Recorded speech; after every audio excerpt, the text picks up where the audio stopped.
everybody, and welcome to the channel Crossing the Spiritual Streams. My name is Tandra, and today we're going to continue our tarot reading basics series on how to read tarot cards. And today we're going to be covering the Major Arcana, the first half of the Major Arcana. Before we get started doing that, I would like to invite you to subscribe to the channel and hit the bell icon so you can be notified of future videos when they come out. Also, check out our other videos on the channel. We have the first part of the series, the first several videos of this series. We also have other tarot pick-a-pile timeless card readings, as well as other videos on other spiritual topics that you might be interested in. Share the video with your friends and family. Also, give the video a thumbs up and leave comments in the comments section, because all of these things help out the channel greatly, and it helps YouTube know what videos to share with other people, and so we really appreciate that. If you'd like to donate to the channel, there will be a link in the description to PayPal if you'd like to do that. Alright, let's get started. Okay, now, as we mentioned in the first video of this series, the Major Arcana has 22 cards in it. And some people believe that they represent the Fool, which is every man or humanity, going through their stages of life on their way to enlightenment, or to possibly death, and then, reaching, spiritual, the final spiritual journey. So it's basically our journey through life, and that the cards represent that journey and the people that we meet and situations that we have along the way. Okay, and so that's kind of the idea behind them. Now we're going to be studying the first half of them today. We start off with the Fool, of course, and then we have the Magician, High Priestess, the Empress, the Emperor, the Hierophant, the Lovers, the Chariot, Strength, the Hermit, and the Wheel of Fortune. So that gets us to the first 11. And that's almost kind of a breaking point in how they're broken up just a little bit as well. But if you notice, it starts off with the Fool, or kind of just the beginning person, and then it goes through and has a little bit more magical energy and spiritual energy, like the High Priestess and those kind of people. And then it kind of goes through, and where we get people in our lives. The Lover's card, we get people we can do our journey with, and then we start actually embarking farther along our journey. We're grown up now, we've got a partner, now we're doing more in life, and we learn our strength, we go through things. So we're going to go through each one of these cards individually here and kind of get an idea of what each one might represent. Some people feel like when Major Arcana cards show up in a reading that they have a little bit more higher meaning than other cards, or that they have a stronger message in them. So some people read the cards that way when they come up. We do have the Fool, or I like to call him the Adventurer or the Traveler card, because the Fool kind of has a negative connotation in English, or at least modern English is the way we talk about things. But it does have a little bit of the Fool connotation to it, because basically the Fool is the beginning, the start. It's the naivete of just the beginning of the not knowing, the baby innocence, child innocence, if you will. But it also means freedom and innocence, all those early things. And it also could be originality, adventure. They're getting ready to go out and start this new adventure of life, and they're getting ready to go on and just see what's out there.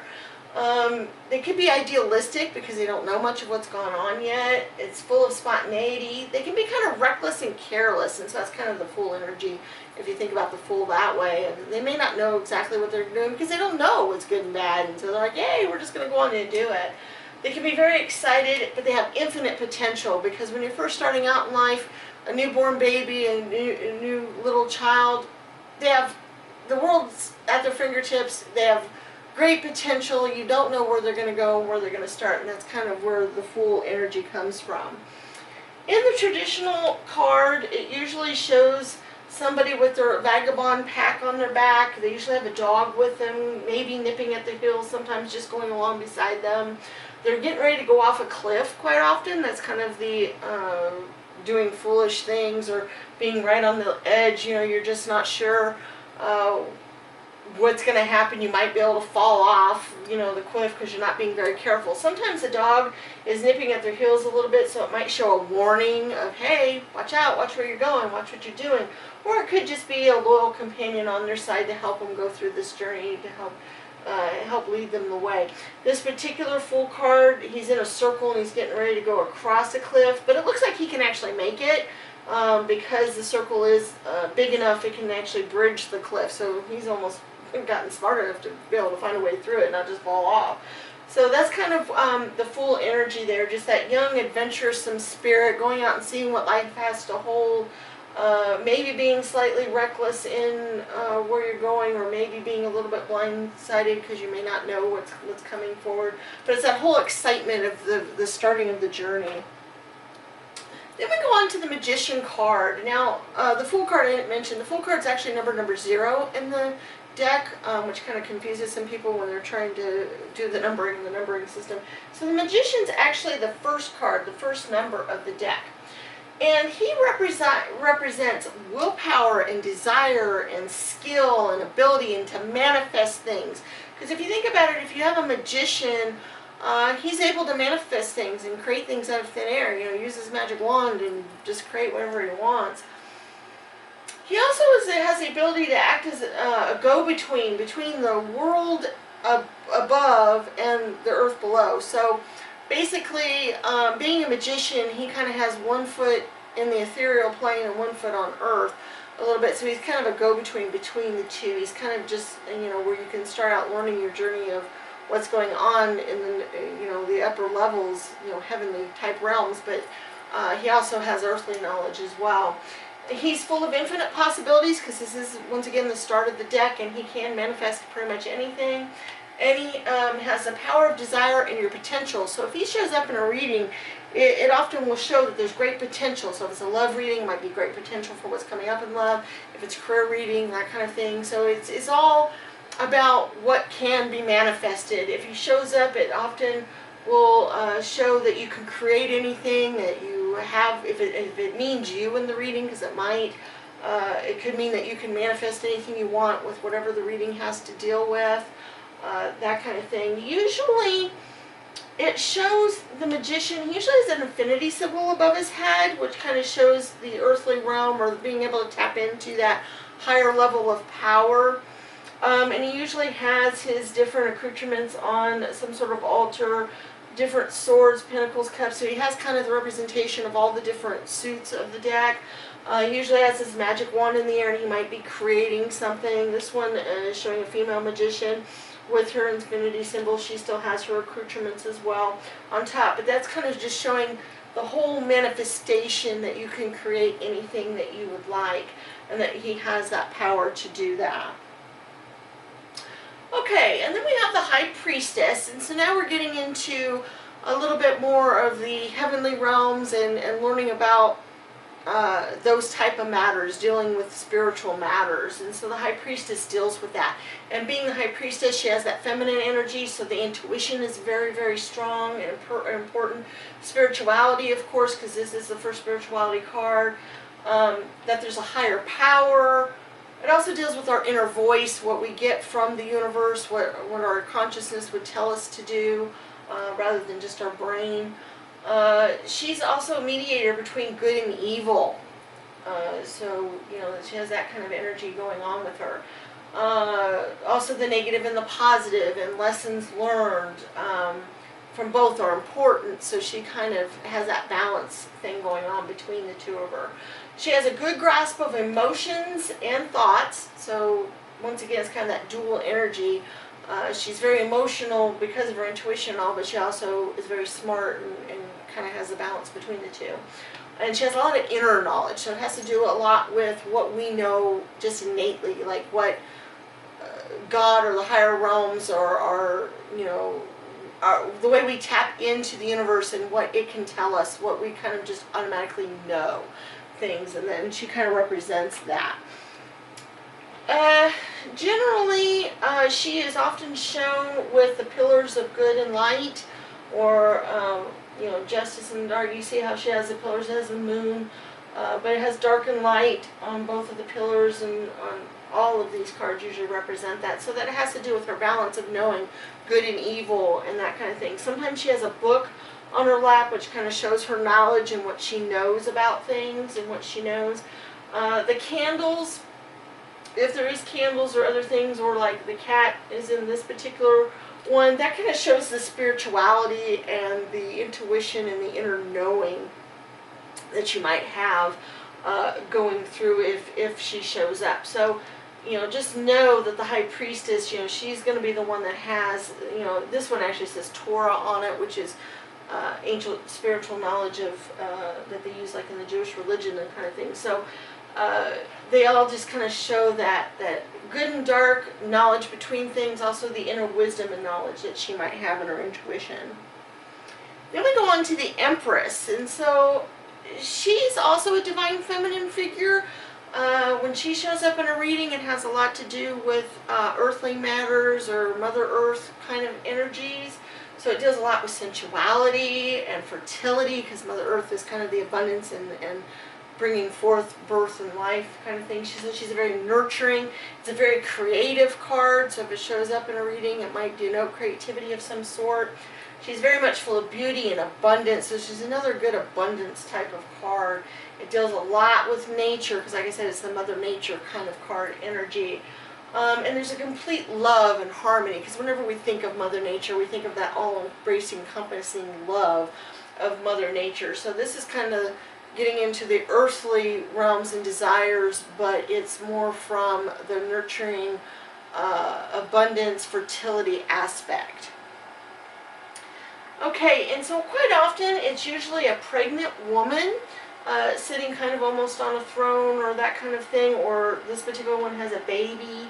Or some of them might hint at the fertility. They're showing the feminine symbol here. This one, she's not necessarily pregnant, but it's got all of the earthly vines and things around her, so she's got all that earthly. She also kind of has this magical, she has a sun and moon kind of energy going on there, which is kind of interesting, because since she, being the Empress, she deals more with earthly matters, and these are kind of more mystical, so it's kind of interesting that that's kind of there in this card, because I wouldn't necessarily put those two together so much. But you notice how it is very earthly and abundant. You see it's got a rabbit. Rabbits are usually very much associated with fertility and that kind of thing. So there is a lot of symbolism. There's wheat stalks growing, so it deals with the abundance of the earth, or giving the things of the earth and the Mother Nature kind of symbolism there. So that's usually what that card is going to symbolize, is that whole Mother Earth, giving birth, nature kind of symbolism. Okay, we had an issue with our video. It basically, this part of it didn't work well, and so we had to re-record it as a voiceover here, so bear with us for the Emperor card here, and then we'll get back to the regular video. Okay, so we have the Emperor here, and he represents stability and structure and protection, our authority, control over us, our focus and our discipline. He has vast experience, he's very determined, and he has ambition. He does have great leadership ability, obviously. He's full of grit and strength and force. He's a strategic thinker. He's also a symbol of paternity, just like the Empress was for maternity. He fosters honor and discipline. He represents the divine masculine, and he's ruled by Aries as far as the astrological sign goes. So basically the Emperor, it's easy to think of, when you think of emperors, you think of somebody who is in charge of everything, who is very in control, has lots of experience, that kind of thing, and so that's what the Emperor represents. And then here is the traditional cards for the Emperor. Usually he is shown sitting on his throne with a staff of some sort. Lots of times, or some of the time, he might be looking out over his kingdom and over children. I think that kind of shows the paternity and the protection that he represents. But in the traditional tarot, he is just kind of sitting there with he always has a sphere in his hand as well. And so the staff and the sphere, of course, represent his ultimate power and knowledge, and how much in control he is. He's very stern. He's got a long beard in these two traditional-looking cards, so that shows his wisdom and how old he is and that kind of thing. Okay, so now we're ready to go on to the next card. and we'll see you there. Okay, now the Hierophant, we're once again back at more spiritual matters and dealing, we dealt with the earthly stuff, and now we're dealing with what is, known as far as spiritual stuff go. He's often known as the High Priest or the Pope in some decks. So basically he's the spiritual person in the deck. He's the one you're going to go to for spiritual matters. And so he deals with your tradition, social groups, and conformity.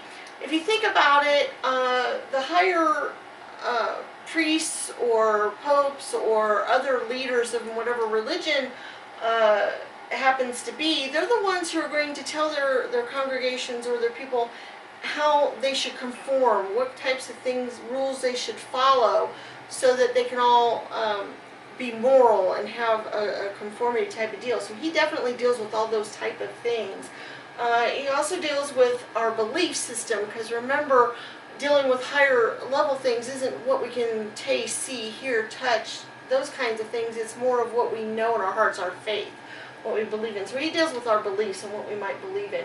He's also our advisor, because remember, a lot of people go to their spiritual leaders for advice when they need advice on things.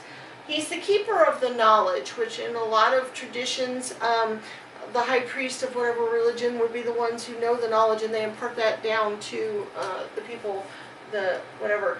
He's very much part of our core values and our morals and what makes us, what we believe is right and wrong and those kinds of things. And our institutions, because remember, our religious institutions are ones that are going to hold up to things. They're the ones that, they're strong pillars kind of ideas. He's ruled by Taurus as far as his zodiac signs go.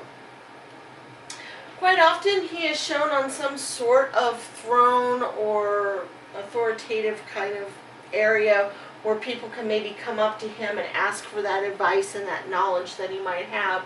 This one he's shown with the keys of knowledge with the stars and the sun, so it's showing that knowledge of these matters and these types of things. This person's coming maybe for a blessing or some other type of spiritual knowledge. So he very much has, these kind of symbols here kind of show the different wisdom of heavenly type of matters and otherworldly type of things, and so he has that knowledge. This one also has the keys of knowledge there too. So that's usually the kind of symbolism that you can see on the card, is that kind of upper level knowledge. Now we've dealt with our earthly parents and earthly authoritarian figures. We've dealt with our heavenly authoritarian figures and people that impart the kind of heavenly knowledge to us. And now we're back down to more earthly daily life kind of things, or what's going to go on in our daily lives, instead of people who are above us as we're learning, as we're starting to grow up until we reach adulthood. And so now we go on to the Lover's card. And so the Lover's card, like it sounds, it's a union between two people or two ideas, two thoughts. It's just a union. It's a partnership of some sort. It doesn't have to be an actual loving partnership, so depending on what the reading's about, it could just mean a coming together or partnership in some other way. It also deals with choices, because it's a two energy, because there's two different things, so you might have a choice between one or the other. It can very much deal with romance, because it does deal sometimes with lovers coming together. It's also a balance card, because it is a two energy, so it's two different things. It also shows the unity, which you can get of coming together. It's also communication, because you communicate with more than one person. It deals with harmony, because you're working together. The bond that you can have between two people or two ideas or two other things. Also confidence and strength that's given by a union with others, because now we're not alone anymore. When we have somebody else on our side, somebody else that will stand with us, we can get a lot more confidence to go out and do the other things that we need to do in the world. It also has the concept of choice involved with it, which also has to do with the two energy, because once again you might choose between one or the other, and it's represented by Gemini in the zodiac signs. This card, creativity, is shown a lot differently on a lot of different decks.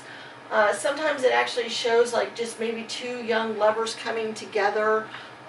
This one has an angel overlooking them, so it's almost like a heavenly union. This one shows them maybe slightly older, and then just coming together, having a nice little time out, maybe in a picnic or something. These, it's a little bit more sensual and sexual. There is a angel type looking over them, but not necessarily benevolently, like it kind of is in this card. This card, the more traditional Rider-Waite deck, is they're not even touching each other. It's got the angel over them, and so it's almost like a spiritual type of union instead of the earthly thing. It's almost like Adam and Eve, and having the angel looking over them in the Garden of Eden almost. And then this one is it's young people, you know, like getting married. So that's even a tighter bond and union. So a lot of people are going to show this card in a lot of different representations, but it's almost always shown by two figures coming together in some sort of either loving embrace or marriage or union or that kind of thing. So it just depends on the card. There could be a lot of other interpretations, and I bet you there's a lot of others out there. And then we go on to the Chariot. Now the Chariot represents movement. In a lot of ways, because if you think about it, if you're on a chariot, you're going somewhere, you're moving, and you've now reached adulthood. You've got your partner by your side, and now you're ready to go out and make your mark in the world. You're ready to go out and do things. So it does represent success and ambition and willpower. So you're driving straight to go forward and do stuff.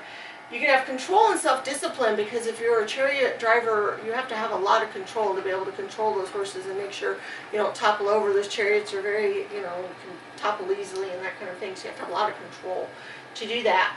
And also can deal with overcoming challenges. I always kind of see like Ben-Hur chariot races and what a challenge that would be to, win out and win the race. It also might mean that you have control of your surroundings. And it's also a good idea to maintain focus in your confidence, and it is linked with the Cancer sign of the zodiac. Some of these, what they're linked with doesn't always go with what they mean a little bit, because I don't see Cancer as meaning a lot of these things, and I didn't really see Gemini as meaning a lot of the same things with the Lover card either. So, but some people like to use that if it comes up in a card to maybe mean that Cancer might be important. Either the person in the reading might be Cancer, or somebody coming up might be Cancer, or dealing with something Cancer. So some people will use that in readings to help them interpret things. So you just kind of need to know which cards are linked to which ones sometimes. But like I said, I don't necessarily equate them together with some of these cards. The symbolism, usually there's a light and a dark horse, or in this case like Egyptian sphinxes. So it's kind of the balance also can be shown a little bit, but it's, like this one, it doesn't look like it looks more calm. It's not that driving, oh my gosh, everything could be out of control kind of energy. But this card definitely could mean that, depending on when it shows up in a reading. Like I said, a couple of them, they're just sitting there, not moving much, but this one, this one looks more out of control. They're kind of way up in the air and not sure, woo, way to go. But the Chariot almost always just means movement, going forward, being in control, being confident, moving through your journey of life, that kind of thing. It's usually a very positive energy when it comes forward, unless it means things are out of control or that you have lack of control.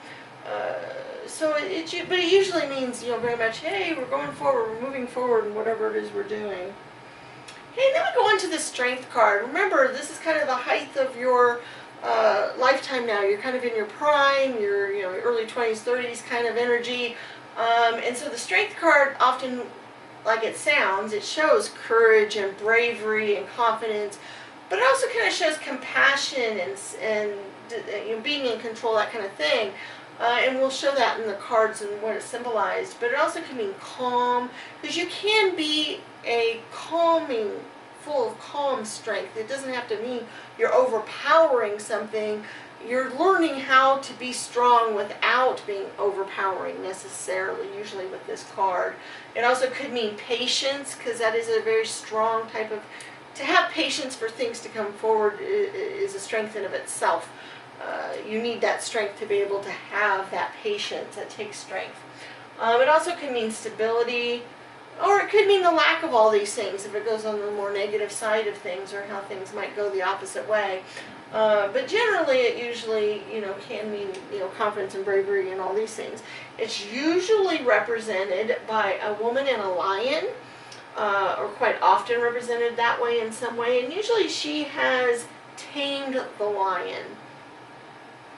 She's not overpowering it. She's not taking it down and making it, do whatever. She is showing it loving strength. She's showing it the power of love and that kind of thing going on here. It's interesting, in this particular card, it is the number 8, and it is showing the infinity symbol above her head, so it's kind of got all that symbolism going on with it as well. But you notice how she's petting the lion and is very happy, and so she has, the lion shows a lot of strength or whatever, but then this calm patience actually overcomes the strength of the lion. But now this card chose to go a totally different way, where he is actually overpowering and being strong over a bull. So it's totally taken a different interpretation of the meaning of strength, where he's actually showing the strength, that he has strength and power over this bull. But it also could possibly mean that you're overpowering something, or you're overdoing it, and you're overcoming that kind of thing. So once again, the symbolisms could make a big difference on how you might interpret the card. Okay, and then we go on to the Hermit. Now the Hermit is, now you're at the point of life where you've lived a lot of life, you've done a lot of things, you've gone through quite a bit of your journey, and now it's time to kind of sit back and just kind of take stock of things. The Hermit likes to go off and kind of contemplate on his own. He's usually represented with a lantern, so that shows a lot of introspection and self-reflection and going inwards and thinking through things, contemplating things. Withdrawal, solitude, you've been in the rat race a long time, you've learned your strengths and all that, now you're just kind of wanting to get away. Or you could be lonely because now maybe you've lost some of the things, some of the people that have been in your life up to this point. It's also a search for yourself, because we usually, some people might call it a midlife crisis or other things like that, but at this point you're just not sure about what your life might mean, or where it's going, or you want to self-evaluate or go through, you want to hibernate.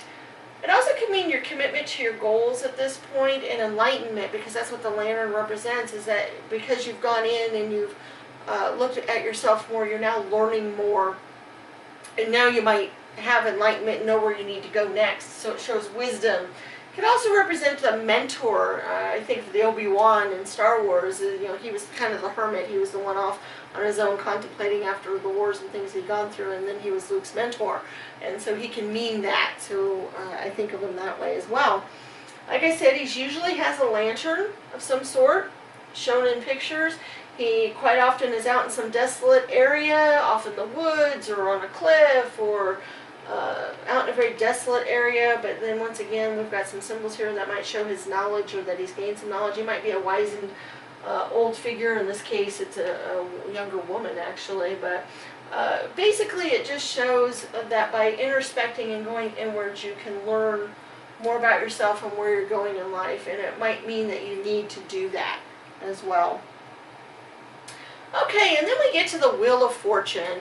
And at this point, the Wheel of Fortune represents the changes that we go through in life, and that there's different seasons for everything. So it almost always means that some sort of change is coming. If things are way up here and way up high, you might be totally flip or reversal, and things might come down low, or the opposite. Or it just could mean that things are now, the wheel is turning, and it's now time to move on to a different cycle of life. And also, lots of times represents luck and fortune and unexpected events. I like to think of it as a time and season for everything, because it usually represents all the different seasons on the card. It could mean good or bad times, usually the opposite of what is happening. It could mean a change of fortune, so whichever fortune is going on for you right now, it might mean it changes up or down, and that kind of thing. And so ups and downs. So it's a big change card. It deals a lot with cycles. And then some people will look at it because they think of fortune, they think of gaining a fortune or luck and that kind of thing when the cards come up. It's almost always showing some sort of wheel, because it is a Wheel of Fortune, so there's usually some sort of circular wheel of some sort. In this case, it's she's kind of got the windmill, but mostly she's a laurel wreath, or in this case. And you notice how they almost always have representations of the different seasons, winter, spring, summer, fall. Also the different pentacles, cups, swords, and that kind of thing sometimes is depicted on the cards. It shows a lot of the earthly nature, but that's how you kind of get the idea of the wheel of fortune, or a season for everything to turn. This one, kind of has, north, south, east, west. It also has the Sphinx and angels and griffins and other types of things on there, so it shows the different types of knowledge. This one is kind of interesting because it looks like it's desolate and kind of just sitting there, but it still shows all the different seasons. Alright, so next time we get together, we will discuss the second half of the Major Arcana. Remember, don't forget to hit the like button, subscribe to the channel, and check out our other videos, and we'll see you for future videos. Bye-bye.